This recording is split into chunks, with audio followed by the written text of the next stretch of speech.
Hello guys, welcome to my first mini vlog. So आम्ही इथे पोपटीची तयारी करत होतो आणि आम्ही असा ठरवला बाबा चला व्लॉग बनवूया. आणखी मोठे व्लॉग आता कोण बघत आहे, सो मिनी व्लॉग मी पहिल्यांदा ट्राय केला. नंतर मग बरा चला बघूया जमते की नाही. तर तुम्ही नक्की कमेंट्स करून सांगा जमते की नाही, कारण की आमचे पप्पा पण मिनी व्लॉग बनवते पण ते अपलोड नाही करत.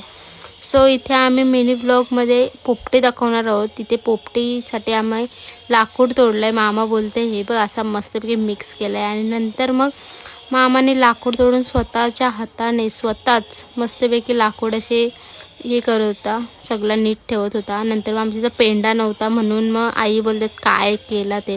तर ही राणी बघा आमची कशी नुसती बडबड बडबड, दुसरा काय येत नाही. नंतर मामा कांदा पेटायला गेलेला. मामा बोलते तू नको पेटवूस, हा मी पेटवते, बघ मी कसा पेटवते. नंतर मग मामाने मस्तपैकी आणला पेट्रोल, वतला पेट्रोल त्याच्यावर. आणि आता बघा असा कांदा बघा कसा फिरवेल, 1 2 3 ये घ्या पोपटी तयार. तर अशाच प्रकारे मामा बघा किती खुश झालेला होता, कारण की एका ह्याच्यात मस्तपैकी कांदा मारला एकदम स्टाईलमध्ये. नंतर मग ही बोलते 12 वाजलेत बाबा, कधी होईल तुमची पोपटी. कारण की आम्हाला सगळ्यांना भूक लागलेली आहे, आम्ही जेवलो नव्हतो कारण की शनिवारी सगळ्यांना उपवास. सो तुम्हाला सेकंड पार्ट बघायचा असेल तर नक्की लाईक शेअर आणि सबस्क्राईब करून ठेवा. सो मी तुम्हाला पार्ट 2 दाखवेल आणि मला फॉलो पण करून ठेवा इंस्टावर. So bye guys.